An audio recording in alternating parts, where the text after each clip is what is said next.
last report I got in your area was 50 to 60 people in Western North Carolina that are already inexplicably sick.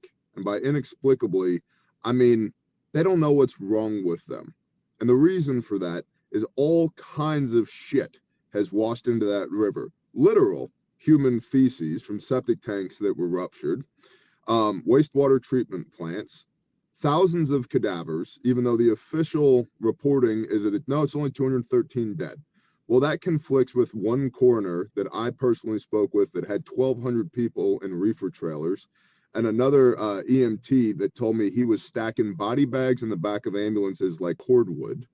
Okay, so the official number is 213, but there's thousands of corpses in the rivers and underneath 20 to 30 foot of mud in some areas, which is why the cadaver dogs are hitting on entire valleys, not just a spot or two. The entire valley is filled with bodies. Then you've got dead animals. Then you've got wastewater treatment plants, septic tanks.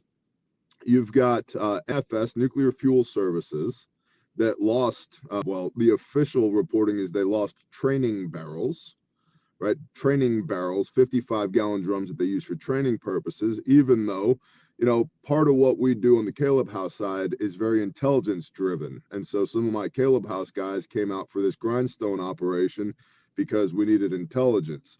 Well, we spoke to the former training manager at NFS who said, nope, those aren't training barrels. Those are live barrels. Wow. And officially the number was, well, it's just one live barrel.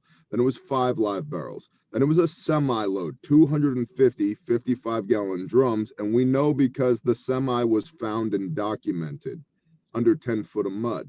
So you've got nuclear fuel or waste fuels. You also have the facility at NFS. They said they lost a pole barn in the flooding. They didn't. They lost a 10,000 square foot decontamination unit and all the contaminated parts and all the decontamination equipment washed into the river. Then you've got a PVC plant. You've got multiple concrete plants, all of which washed into the river.